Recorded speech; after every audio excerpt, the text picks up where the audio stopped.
Ayan. So, good evening, everyone. So, right now, our topic is about how you will be able to achieve financial freedom through life insurance. So, ngayon, iba naman yung topic natin for the longest time. Medyo naglaylo muna kami sa webinar about life insurance. Pero right now, we're gonna be continue our advocacy to, of course, secure more lives this year. Ayan, good evening din, Miss Christine. And gusto ko talaga kasi tulungan yung mga tao na of course ma-appreciate nila ang life insurance because kadalasan what we want always is yun lang, malaki yung kitaan, alam mo yun. Gustong-gusto nyo ng mga risky investment pero kailangan din, syempre, na bago kayong mag-risk onto something, you have to be financially secured first. And para maging financially secured first kayo, ang kailangan nyo dito is like, kailangan iniisip nyo yung future, di ba? Kailangan iniisip nyo yung mga possible na mga uncertain na mangyari in the future. Kaya, ito talaga yung naging advocacy ko na rin talaga to secure lives of those people na kailangan din talaga mag-career ng insurance. So, let's start na. Ayan. So, ayan, what do I need from you? Of course, I want you guys to take down notes if possible for those who are interested to get an insurance. Ayan. Mag-take down notes kayo or you can do screenshot, diba? And also, I want guys your undivided attention. So, I highly suggest guys na i-set aside yun na muna yung mga ginagawa nyo right now. And makinig na muna po kayo sa atin sa webinar natin tonight because you will be learning a lot, diba? And also, make use of our webinar chat or yung Q&A natin dyan para at least we will be able to answer all your questions, okay?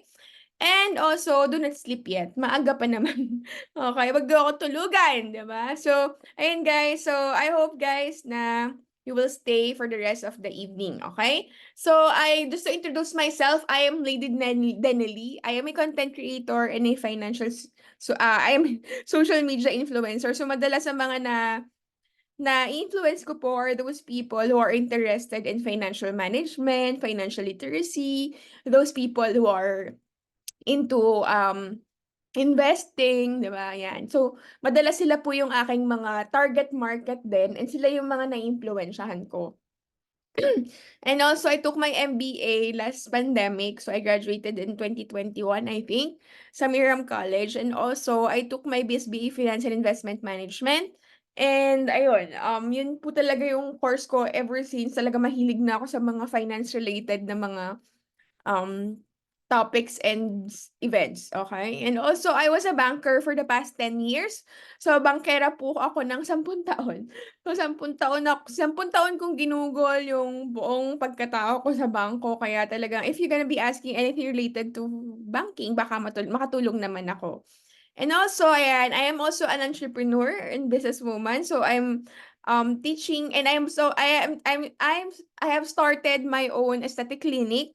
So, meron tayong clinic sa May Legarda, ayan. And also, we have water station, meron tayong may trading, meron tayong mga skincare business. So, actually, we have a lot of businesses, and I'm really grateful naman na I get the chance to, of course, start my own business. But, of course, meron pa akong mga goals na gusto kong ma-achieve para masabi na, yes, successful businesswoman na ako. And also, I am a forex trader, yes. Pero right now is hindi po Forex ang topic natin ngayon because hindi po ako sasagot ng mga question nyo about Forex. Might as well mag-join na lang kayo dun sa mga GC natin, sa mga Telegram natin para ma-assist ko kayo ngayon.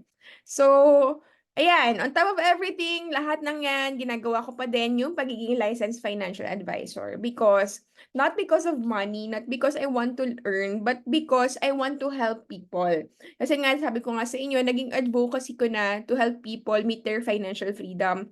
And honestly, guys, you wouldn't be able to achieve your financial freedom unless you are financially secured. When you say financially secured, you may peace of mind ka, kumbaga, diba? So, yun lang, guys. So, that's me, Lady Danely. And I'd like to know, guys, why are you here in this webinar? Can you chat down? Bakit kayo dito sa webinar natin na tong ngayon? Kahit yung mga nasa Facebook natin dyan, why are you here in this webinar? Para at least malaman ko yung ultimate goal nyo, why are you here in this webinar? Share nyo naman, guys. Ayan.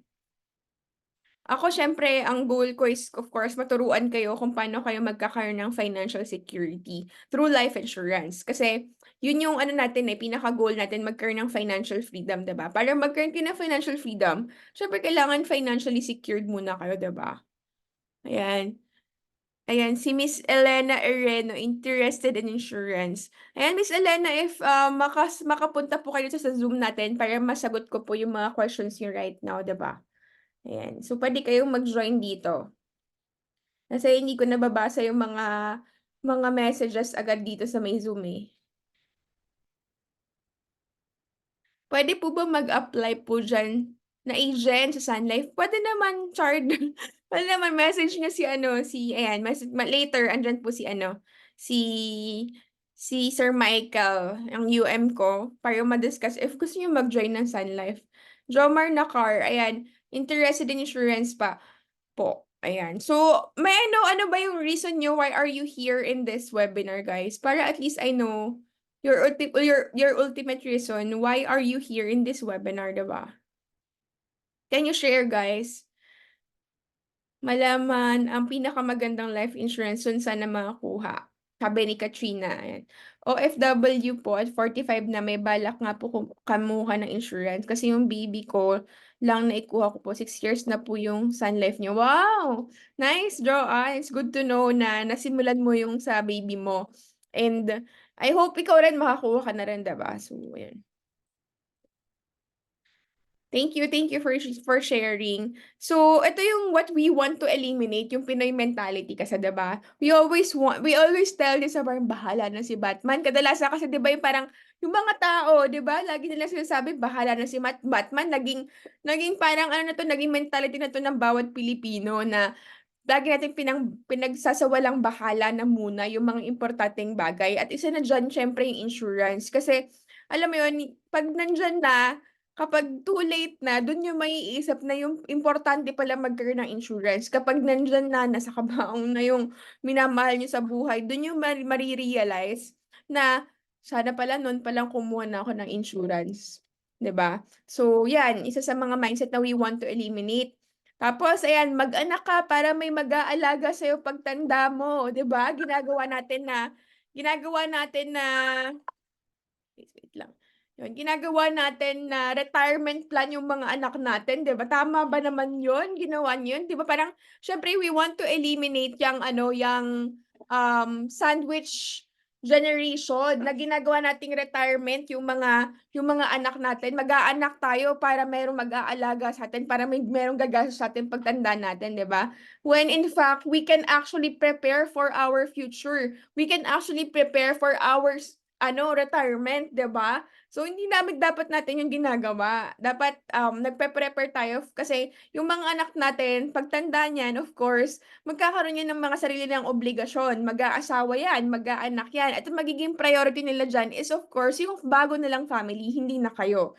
'Di ba? So, yun dapat yung eliminate natin na isa sa mga pangat na mentality here in the Philippines. And so, also, ayan, 'di ba, lagi sinasabi, taya mo na lang yan sa loto or sa wedding, 'di ba?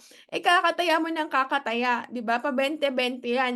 Kahit pa 20-20 yan, magkano pag nainipon mo yan, 'di ba? Meron kang 2,000 din or mga nasa 1,000 sa isang buwan, 'di ba? Makakakuha ka na ng insurance noon, 'di ba? Kaysa itaya mo sa loto, might as well mag-ipon ka na lang so you will be able to get an insurance to secure your life para at least maging financially secured ka eventually, 'di ba? And also, yeah, di ba, itong mentality na to, di ba? Deserve ko to, di ba? Lagi yan sinasabi na, deserve ko to. Lagi niya sinasabi kapag, kunwari, kakasahod lang, o kaya may bonus. Parang ang mindset agad is, okay lang, alam mo yung pampalubag ng loob, bibiling mo to, kunwari, may gustong-gusto kang cellphone, alam mo yun, may gustong-gusto kang bilhin na bag, or may gustong-gusto kang, sabihin mo travel, kasi parang, iisipin mo na, hindi, gusto ko talaga mag-Boracay kasi alam mo yung sobrang pagod na ako sa trabaho. I think I deserve this, 'di ba? Pero hindi ka naman talaga capable pa. So ang gagawin mo, sometimes iuutang mo pa just for the sake na ma-justify yang mentality natin na deserve ko to, 'di ba? So we have to eliminate that kasi yes, we deserve naman talaga because we are hardworking.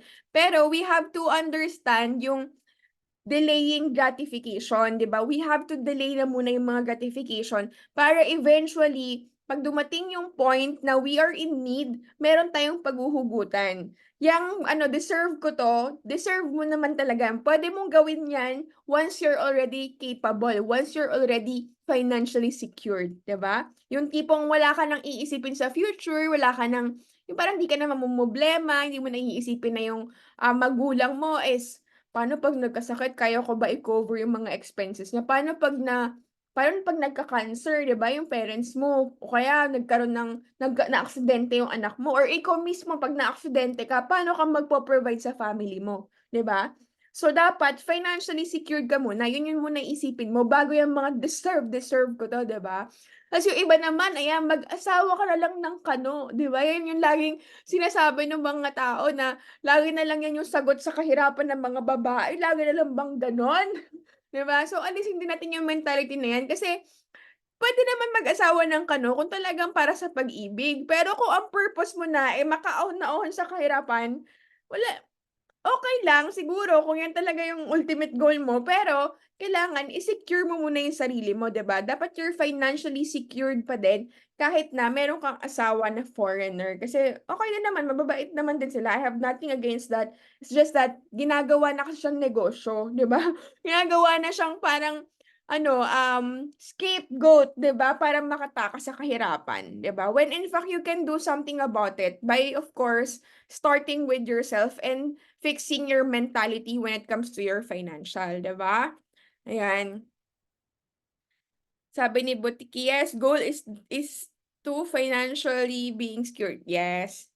Ayan. So ito pa yung manyana mentality, 'di ba? Puro maya na lang, hindi ko pa kailangan 'yan. Guys, alam niyo kakamamaya-mamaya niyo niyan sa insurance, nagugulat na lang kayo, diabetic na kayo, hindi na kayo puwedeng i-secure. Alam mo 'yun, kasi pabata ng pabata ngayon yung mga nagkakaroon ng diabetes, 'di ba? So parang hindi niyo namamalayan, kakamamaya ng mamaya niyo na hindi pa kayo kumukuha ng insurance, darating yung point na hindi na kayo insurable, 'di ba? So, the younger you start, the better because mas mura pa siya, eh, 'di ba? Not unlike kapag kunwari nagkaroon ka na ng mga diagnosis na meron ka ng mga history ng sakit, there's ano, one possibility is hindi ka na ma-secure. Second is, of course, mas mahal na yung babayaran mo na insurance because meron ka ng mga ano, eh, meron ka ng mga history ng sakit, 'di ba? So, you have to be very careful. So, here, i-a-assess niyo na muna yung sarili niyo, guys, kung nasaang level na ba kayo dito. Are you on the level 1, level 2, level 3, or level 4? So, dito sa mga level 1, sila po yung ano, those people who are still struggling with their basic needs. So, say for example, 'di ba, wala kang trabaho o kaya wala kang makain, wala kang shelter, ayan, wala kang damit, siguro nakahubad ka ngayon or may pang-internet ka, 'di ba? So, those people are still in level 1. So, I want you guys to assess kung nasaang level na ba kayo. Are you still in this level? Nasa level 1 ka ba? Type down mo kung nasa level 1 ka pa. Then, if you have surpassed these basic needs, then dun naman sa security level naman kayo, which is level 2, 'di ba? Sa level 2, yan naman po yung mga kapag kailangan niyo ng mga, of course, meron na kayong savings, meron na kayong emergency funds, meron na kayong insurance.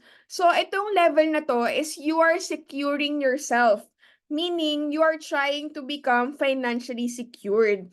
And ito pong level na 'to is nasa second level because bago ka maging financially stable, kahit na marami kang perang pumapasok diyan, you will never become financially stable unless you are financially secured. Okay? So, if you are on level 2, i-type down nyo kung nasa level 2 na kayo. Type down nyo dun sa webinar chat natin.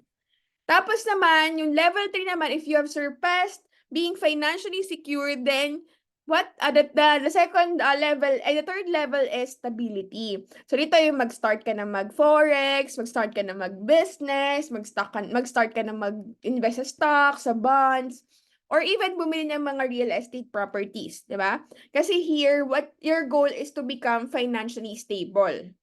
right? So, once you are financially stable, darating ka sa point na you will find your self-actualization, meaning yung life's purpose mo. Kung nasaan na ba yung purpose mo sa buhay, 'di ba? So, yun yung level 4. Kaya, I want to know guys, nasa ang level na ba kayo ngayon? Can you share guys, doon sa mga nasa Facebook natin tsaka sa Zoom, can you share guys, nasa ang level na kayo? Are you still on the level 1? Are you still on the level 2? Or you're still on the level 3? Or you're working on your life's purpose? Ayan. Sabi ni Melody nasa level 2 na daw siya. Si Joanne nasa level 2. Congrats. Si Claude nasa level 2. Si Noriel is in the level 1.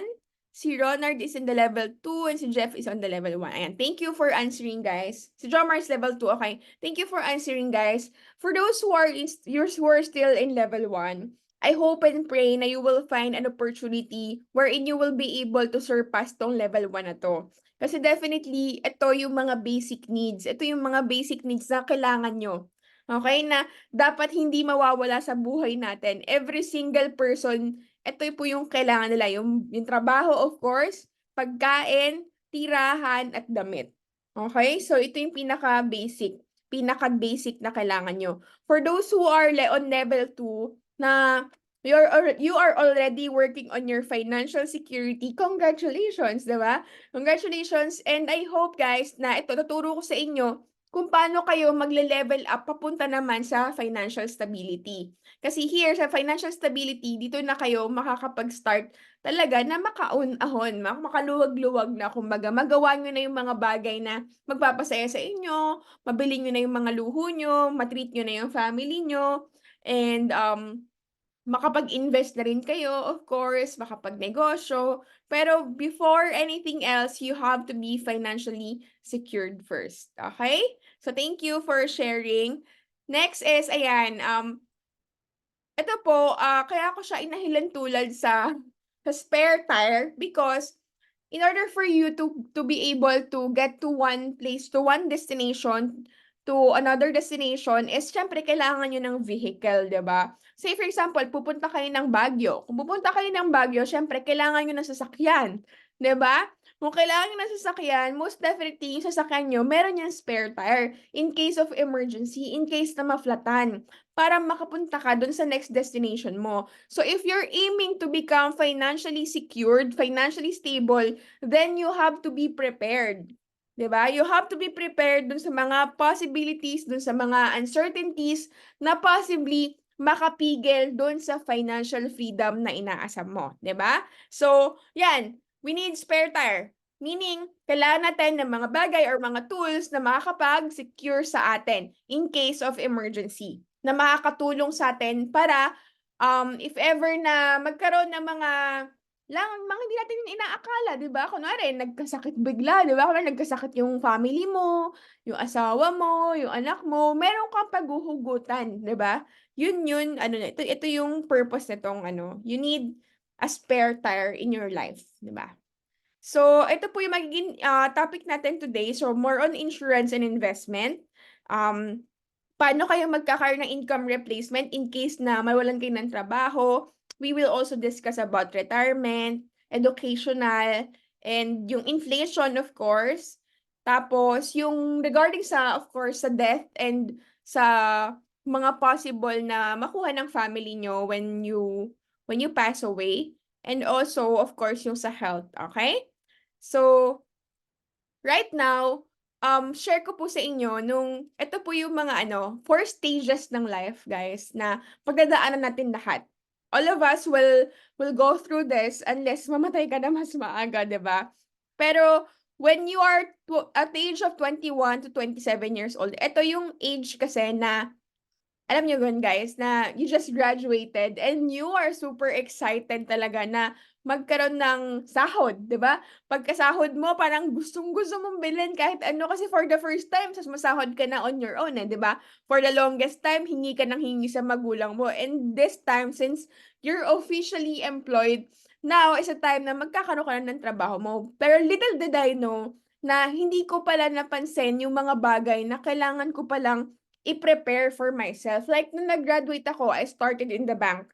And then, hindi ako kumuha agad ng insurance. At the age of 25 pa ako kumuha ng insurance because I don't see any value in it eh. Parang, hindi ko pa naman kailangan yan eh, bata pa ako, hindi pa naman ako mamamatay.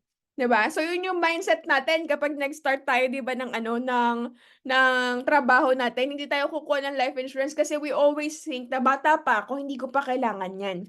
Siguro pag medyo matanda-tanda na ako, pag malapit na ako mamatay, 'di ba? When in fact, it's a wrong mentality, guys. When you hear in insurance, you have to start as long as you are already earning. Kasi mas maaga ka matapos na kumuha ng insurance, mas maganda, 'di ba? So, yeah, nung nag-graduate ako, hindi ako kumuha agad. After 5 years pa ako kumuha. Pero sana kung kumuha na ako nung una pa lang nung nagtatrabaho ako, at the age of 25, sana tapos na rin ako, 'di ba? Sana ano na ako, insured na ako. Or alam mo yun, hindi ko na kailangan pang isipin yung mga babayaran ko for insurance. Pero since na-late na ako, nag-start ako at the age of 25 years old, I have to wait until I get to 35 until matapos ko yung insurance ko, 'di ba? So, yun yung kailangan natin pagtuunan even if kaka-graduate mo lang, yan, you really have to get an insurance. So next is ito, yung 28 to 40 years old, which is i-share naman yan ni, yung mag-share nito, ano,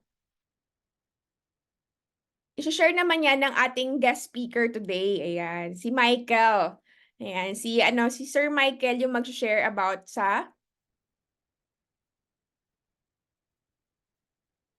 hindi ba maano? Hindi ka ba makaano? Hello? Ayan. Hindi lang ako makapag-on ng video. Tama ba? Narinig mo na ako? Yes, rinig ka namin. Ayan. Hi everyone, good evening. Sige, wait ko lang. Hindi lang ako makapag-turn on ng video Ayan. Sige, make host na lang kita. Ay, mawawala yung presentation. or panelist. Panelist naman ako, no? Tama. Yeah.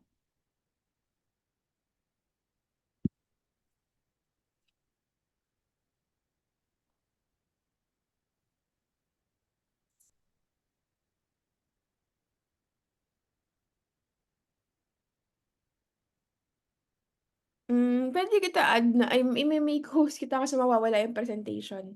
Sige, okay lang. I-return na lang natin yung presentation later kasi Ayan, okay. mag-share naman ako about this live stage. Okay, okay, sige. Ayan. Ayan. Hello! Good evening! Ayan. Good evening everyone. Ayan, nakikita niyo na ako? Yes. Yes, okay. Ayan. So, yun, right? Sorry, introduce ko lang yung sarili ko. I'm Michael De Vera. Ayan. I'm one of the advisors sa team ni Miss Lady sa Sun Life. Ayan. So, I'm sure some of you are here. Yeah, don't know, some of you are here because of, baka lang di nyo alam na baka insurance and investment to because baka yung iba sa inyo, baka akala nila this is forex investment, di ba? Pero I believe kasi na there is a purpose why you are here right now. Bakit ka nakikinig and bakit ka napunta dito, 'di ba? So maybe you are struggling with your finances or you don't know how to manage your cash flow every month or you need an insurance and or you want to invest your money into something na magagamit mo in the future. So yun yung ituturo namin right now about this webinar, 'di ba? And then si Miss Lady, alam niyo naman si Miss Lady, very helpful siya to anyone na gusto niya ma-achieve yung financial freedom ng bawat isa. But of course, hindi natin ma-achieve yon kung wala rin tayong security or kung wala rin tayong insurance. Ayan. So kanina na-discuss ni Miss Lady yung about sa getting started. 'Di ba? Yun yung life stage right now ni Miss Lady na getting started siya na after niya graduate, kumbaga nagwo-work siya right now, pero yun nga ang priority lang niya muna is yung sarili niya. Pero yun nga at the early stage, kumbaga at the early stage pa lang nasimulan na niya makapag-invest, makakuha ng insurance, so lahat yun nagawa na niya. But right now, ako naman i-share ko is yung about sa moving up stage. Ayan. So moving up stage is yung priority ko naman right now is hindi na yung sarili ko. So may I know po kung sino dito yung may mga family na. Ayan, can you type 2 sa chat box natin?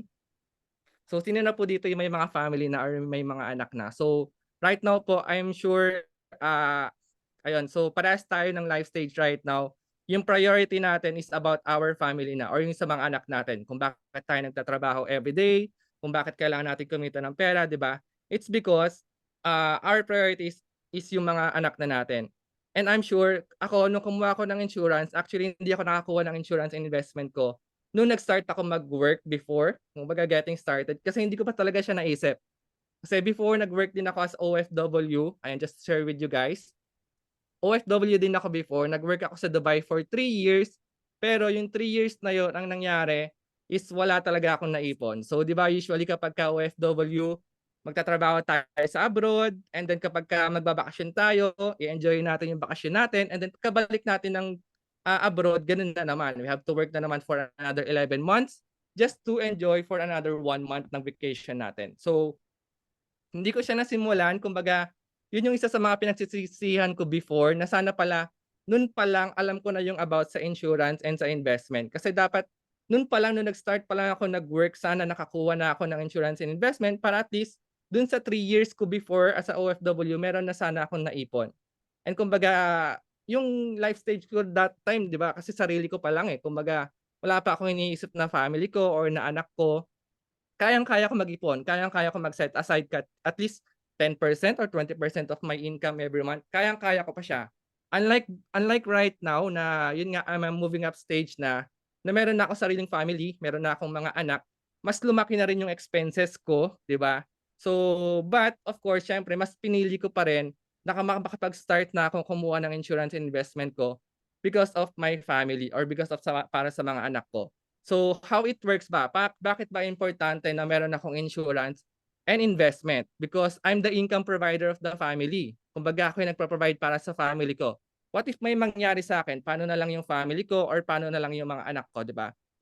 Yung insurance and investment, pwede natin siya magamit for the educational fund ng mga anak natin. So I want to make sure whatever happens to me, secured na yung college fund nila, secured na yung pang-college ng mga anak ko. Kasi, 'di ba, if I have an insurance, kung may mangyari man sa akin, yung yung insurance coverage ko, kaya na niyang i-sustain yung hanggang pang-college ng anak ko. Kaya na niyang bayaran hanggang sa mag-college yung anak ko. That's my insurance coverage right now. But of course, kapag binigyan naman ako ng mahabang buhay ni Lord, 'di ba? And I hope yun yung mangyari, at least nakapag-ipon naman ako right now. Kumbaga nung nag-start ako kumuha ng insurance ko and investment, nakakapag-ipon na ako para sa college fund ng anak ko. And just to give you idea guys, kung gaano ba kamahal yung college fund ng mga anak natin right now. For example, meron kang anak right now na nasa 1 to 5 years old. And then after 15 or 18 years, yung college fund, I mean yung college tuition fee natin, maybe nasa 500,000 na siya per, sabi natin per sem, 500,000 per sem. So 500,000 per sem, times 2, so 1 million per year. So 4 years yon, 4 years, that's 4 million. Or kung 5-year course pa yung kukunin ng anak ninyo, that's 5 million. Ngayon, paano natin iipunin yon? 'Di ba? So saan natin kukunin yung 4 million na yon or yung 5 million na yon kapag ka nag-college na yung anak natin? So, 'di ba, ang ginawa ko is I get an insurance policy, a VUL policy na merong insurance and investment na right now doon nakakapag-ipon na ako every month. Nahahayaan ko na lang siya na mag-grow until na mag-college yung anak ko. Kumbaga, it's the other, 'di ba sa bangko, let's say sa bangko nag-iipon tayo ng pera sa bangko. Kung sa bangko natin nilalagay yung pang-college fund ng anak natin, after 18 years kung magkano nilalagay natin sa bangko, halos gano'n pa rin 'yun, halos gano'n pa rin yung presyo nun. And then kung may mangyari pa sa atin, of course, kung magkano lang yung laman ng pera natin sa bangko, yun lang din naman yung makukuha ng family natin, 'di ba? Unlike in the insurance, if may mangyari sa atin, may mas malaking amount of money na may mapupunta sa family natin. And then dun sa investment, of course, siyempre mas malaki yung return compared to the bank, which is 0.125%. And then sa investment, it can give us, let's say, 4 to 10% return.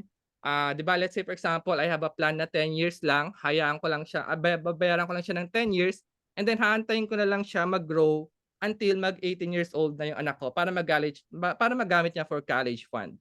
'Di ba? So, yun yung maganda sa mga product ni Sun Life na kumbaga magkakaroon ka na ng insurance, protection for yourself, 'di ba? And aside from that, meron pa siyang investment. So, right now, I'm on a moving up stage. So, yun yung priority ko right now, yung mga anak ko or yung family ko.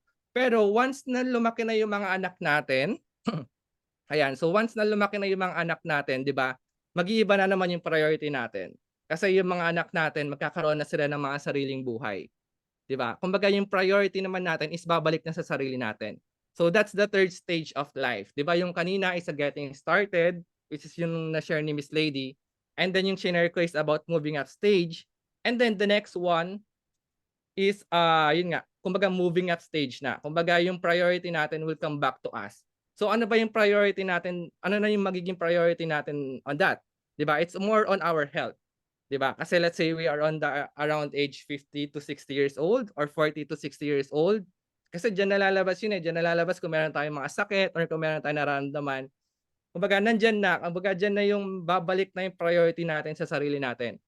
And the good thing, if you get an insurance pa lang nung bata ka pa lang, nung getting started ka pa lang, or nung moving up stage ka pa lang, magkaroon ka man ng critical illness kapag kadating mo, let's say, in the 50s or 60s, hindi mamomroblema yung family mo.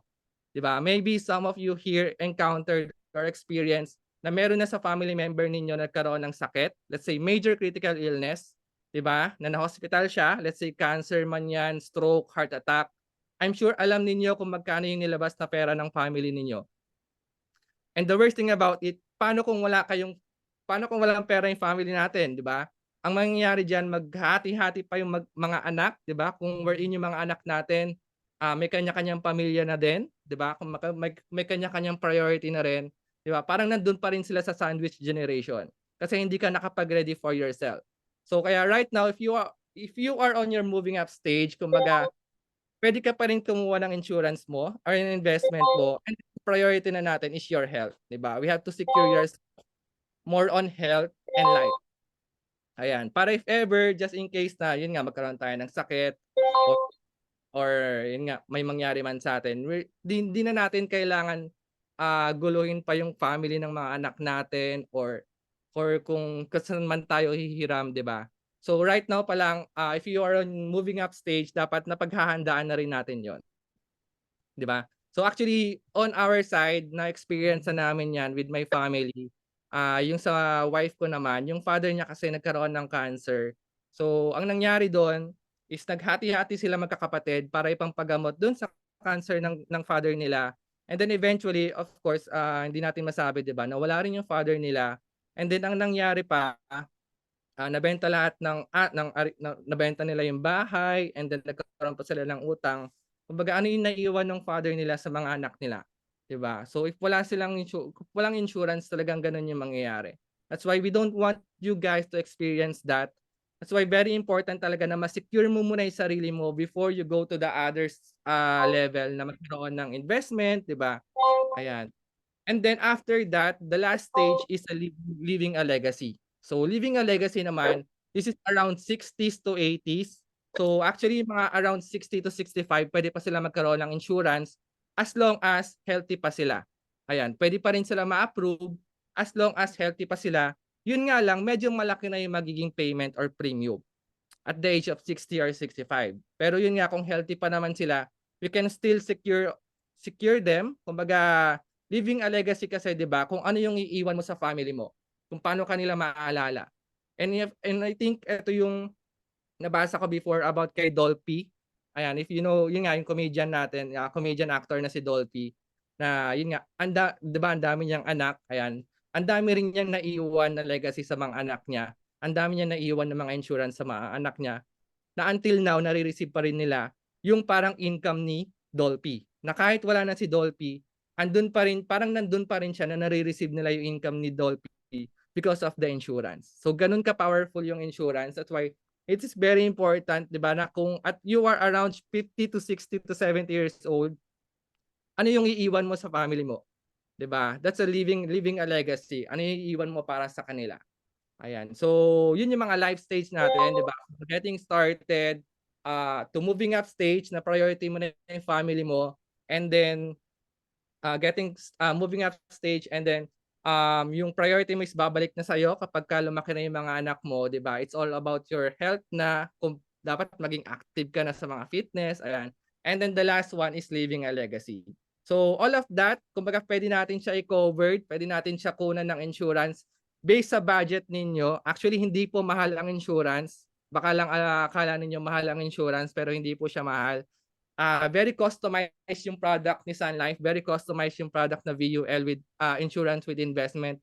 na kaya namin i-tailor fit kung ano yung needs ninyo right now. If you are getting started, if you are on your moving up stage, or if you are on your up to leaving a legacy. Ayan. So kayang-kaya natin gawa ng proposal 'yan based on your budget. Yun nga lang, in terms of the payment or the premium, yun nga, siyempre kapagka mas matanda na, mas magiging mahal na yung premium compared din sa mga bata pa. That's why it is also the best time to get your insurance policy na nandun ka pa lang sa getting started. Now, if you are on that stage right now na getting started pa lang, ngayon pa lang simulan mo na siya. Kasi ngayon pa lang, wala ka pang masyadong priorities, wala ka pang masyadong expenses, kayang-kaya mo pa kayang-kaya mo pa kumuha ng insurance and investment ninyo, 'di ba? I'm sure for sure nga kung iPhone nakukuha niyo siyang bayaran every month, eto kayang-kaya niyo din siya. Ayan. So, I hope ayun meron kaming nabigay na value sa inyo today. So, if you are on that stage, puwede niyong sabihin sa amin if you are on your, getting started pa lang, moving up, leaving a legacy, puwede niyong sabihin sa amin, puwede namin kayong tulungan, puwede namin kayong bigyan ng proper, financial planning or proper cash flow management para at least alam ninyo kung saang budget niyo siya kukunin. Ayun. So, Miss Lady?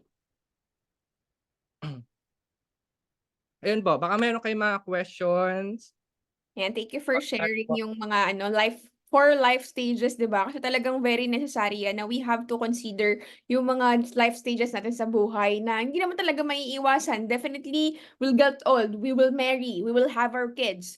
And kailangan we are prepared for it, 'di ba? Kasi kung hindi tayo prepared para doon sa future natin, para doon sa retirement natin, then definitely we're gonna be having a problem, 'di ba, eventually. Kaya sobrang crucial talaga na you are financially secured. So right now, yan, share ko naman sa inyo, sino ba itong mga kumuha ng mga well-known people, di ba? So kung itong mga tao na to, they really value insurance, all the more na dapat tayo i-value din natin to kasi they set um, an example sa atin na kung sila nga, 'di ba, kung talagang sila na mayayaman na pero kumukuha pa rin ng insurance, 'di ba, para to secure their lives, bakit tayo na ito lang yung sahod natin, bakit mas kailangan natin i-secure yung buhay natin, 'di ba? So, ayan tingnan niyo si Ana Magkawas, 'di ba? Siya yung nagbebenta nung ano ba yung binebenta nito? Ano, Mga yung mga ano 'to, mga yung Coffee Slim, mga gano'n, ano pa yung yeah, oo, yung Lux ano, Lux Slim, Slim, ganyan, ayan. oo. So, 'di ba?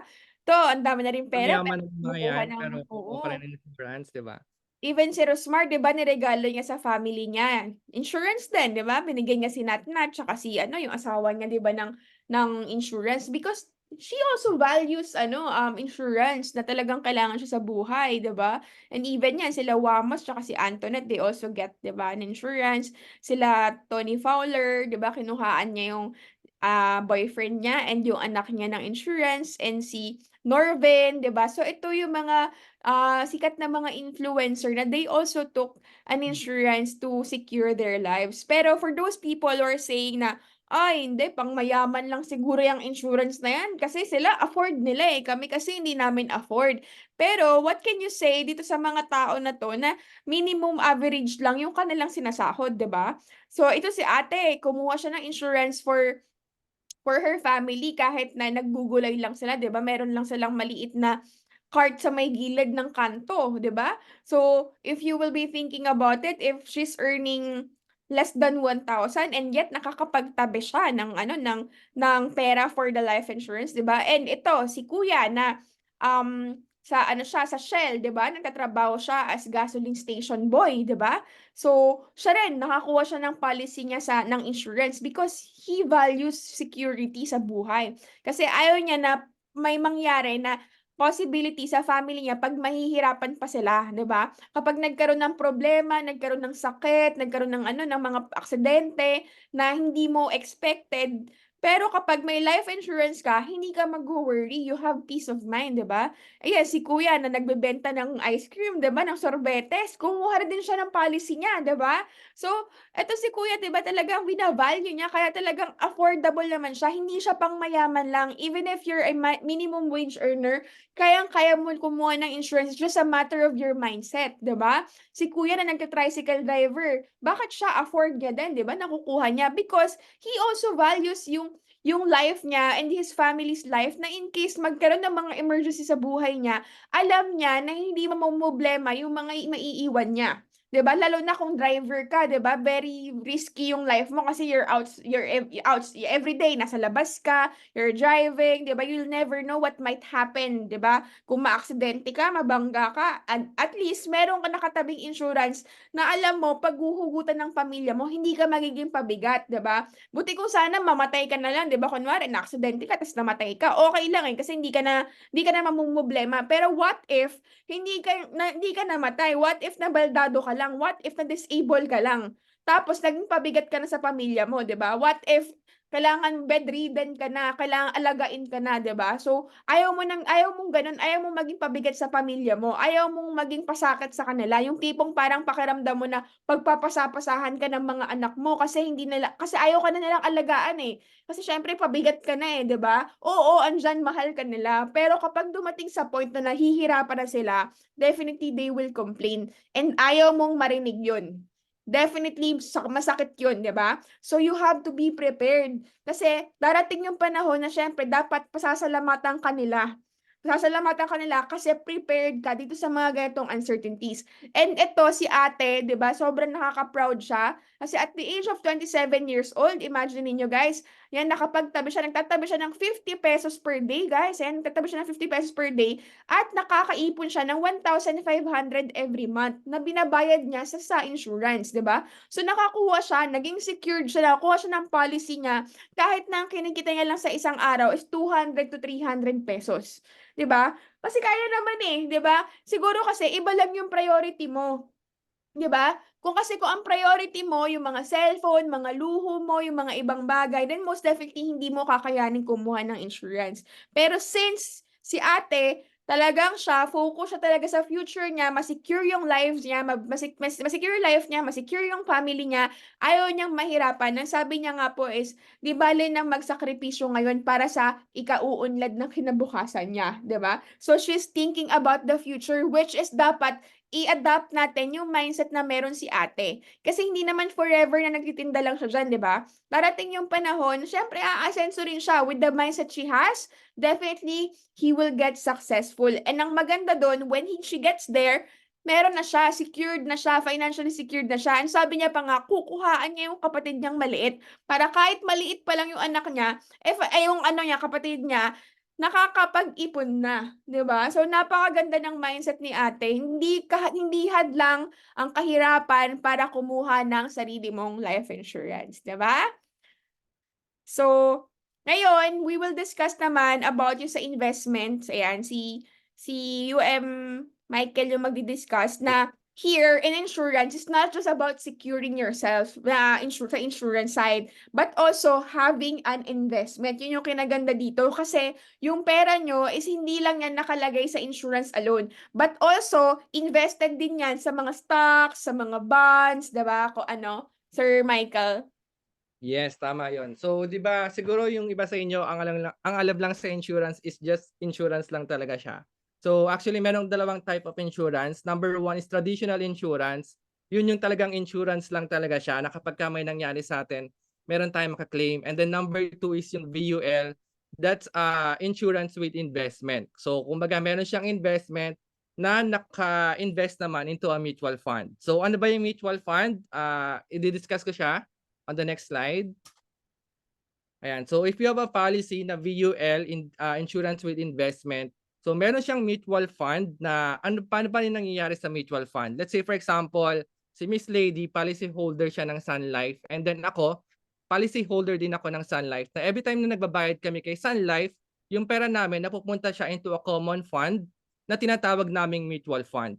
And the good thing about it, merong mga fund manager si Sun Life na sila na mismo yung nag-aasikaso ng investment natin. Kumbaga, ikaw pipiliin mo na lang saan mo ba gusto i-invest yung pera mo. You want it on the high risk investment na merong malaking possible return. Pwede siya sa mga stocks, sa mga index. Let's say for example, sa mga Jollibee, sa mga SM, Ayala, BDO, para kayo nagiging shareholders ng mga yan na kapag kumita yung company na yan, kikita rin yung investment ninyo. So that's a high risk investment pero malaki rin yung possible return na pwede niya mabigay in the future. And then we also have a low risk investment kung ikaw naman yung type of person na kumbaga ayaw mo ng medyo high risk investment, gusto mo on the safe side lang.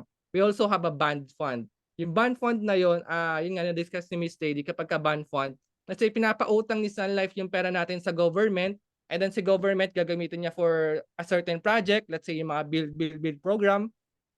And then kapag binalik naman ni government yon kay Sun Life with interest. Kumbaga kumikita naman yung pera natin via interest with a bond fund.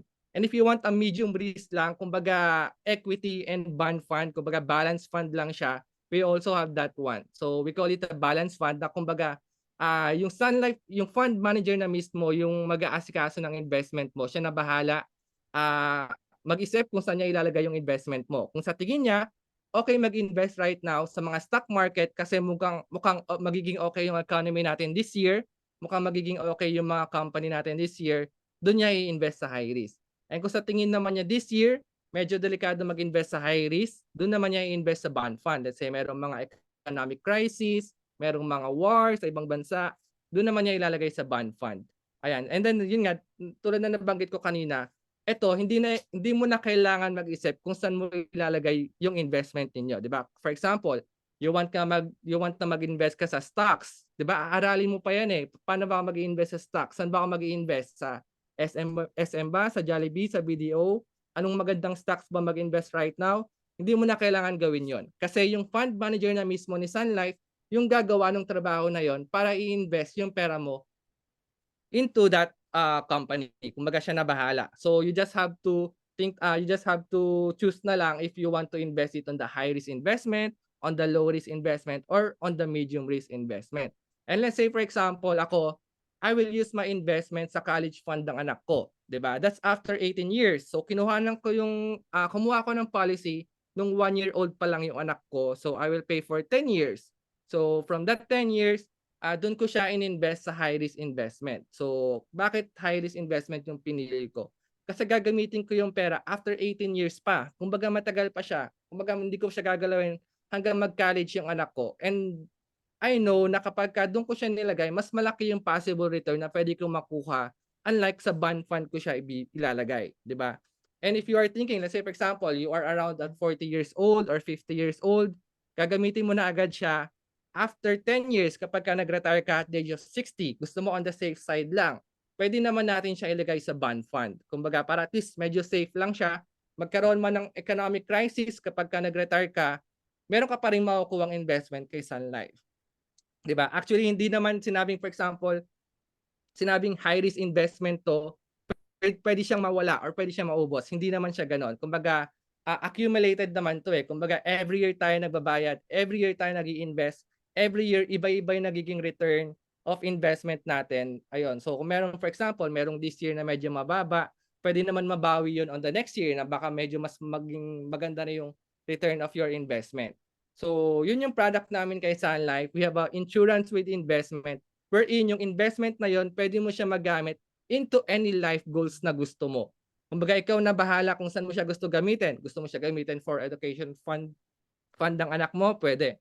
Pwede mo siyang gamitin for business fund in the future, pwede rin. Pwede mo siyang gamitin for travel fund in the future, pwede rin yun.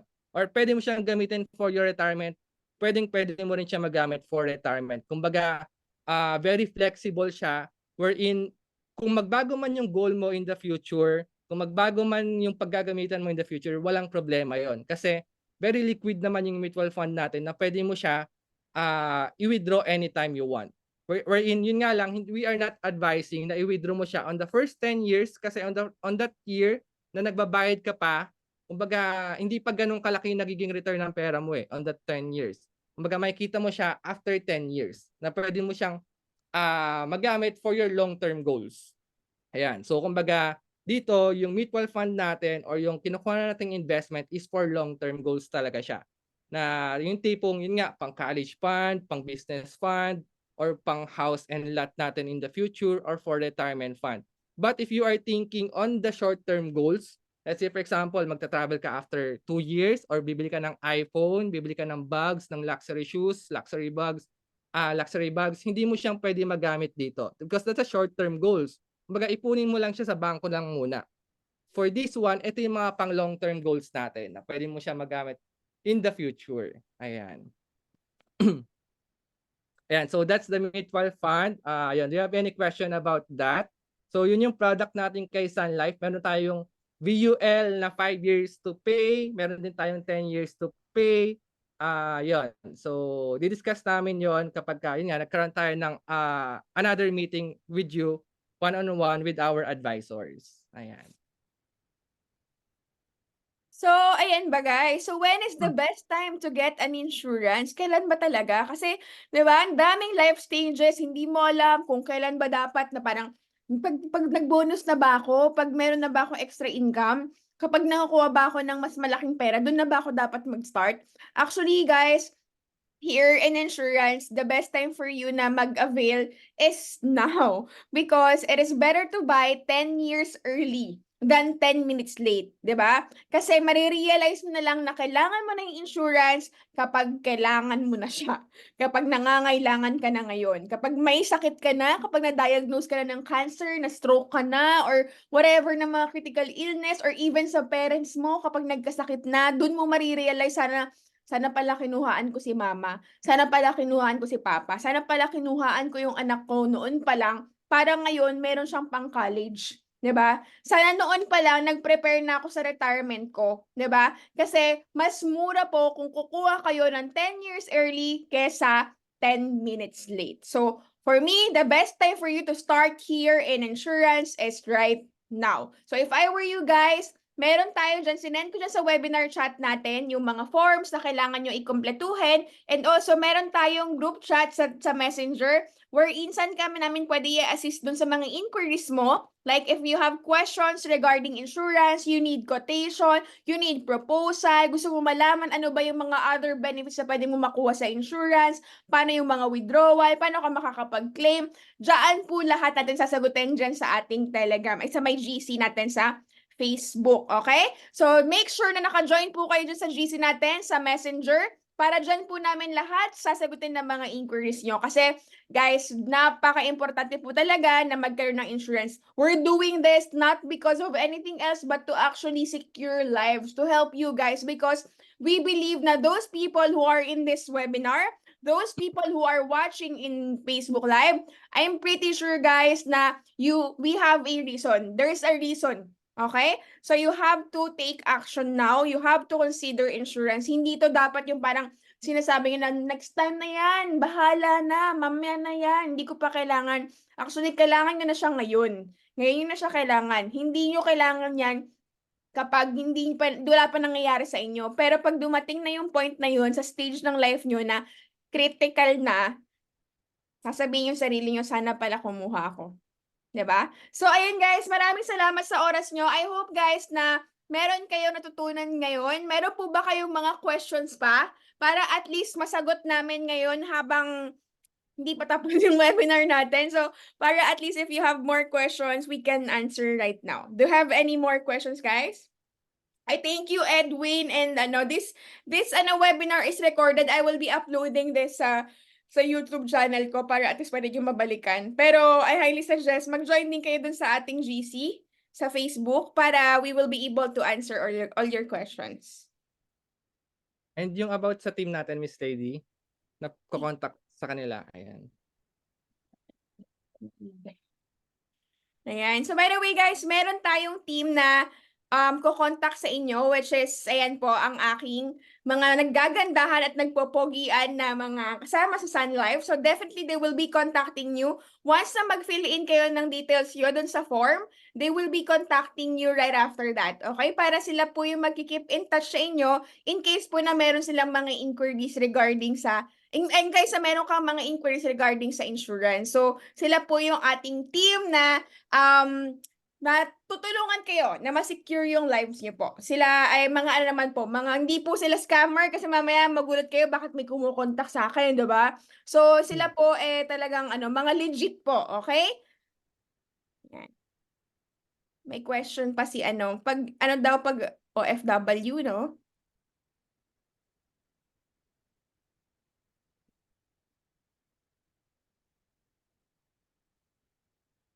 Pa-add po sa GC. Ay, sige, ito yung GC natin.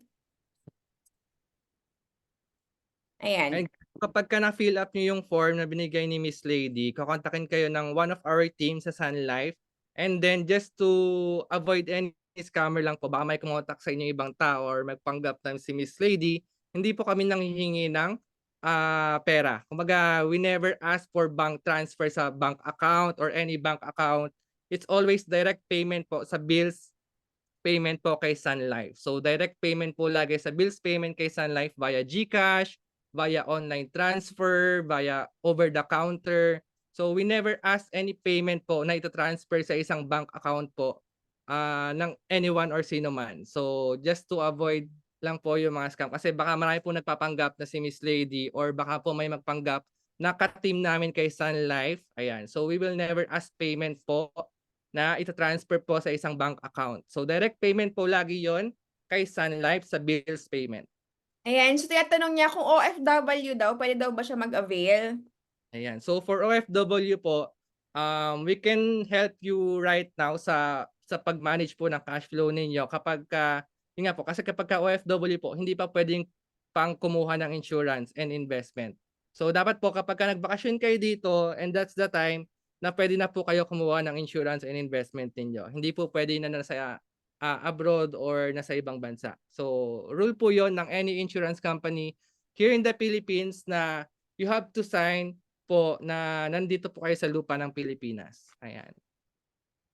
So what you can do is maybe kung di ka pa makakauwi anytime soon, you can secure your family first. So like if you have parents or kids na you want to secure here in the Philippines, pwede yon. Tapos ikaw yung payer and beneficiary. So you're the payer and beneficiary and then ang secure ang i-insured natin is your family. So that's possible, okay? So if Yan. you want to get an insurance and proposal, insurance quotation, doon na lang po tayo sa Messenger para at least we will be able to answer all your inquiries, okay? So thank you for your time, guys. I really appreciate you guys. And yes, Richard Palma, we will be sending you a quotation. Just message us dun sa ating GC. Don't forget na mag-join dun sa Messenger natin sa GC and then we will be sending you a quotation, Richard Palma. Ayan. So, yun lang guys. Thank you so much for your time. Thank you, Sir Michael, for your time. We highly appreciate of course, your time with us. And yun lang guys. I hope na mag-start na tayo magkaroon ng insurance to finally have a financial security in life. So, thank you guys and have a good night. Thank you. Good night.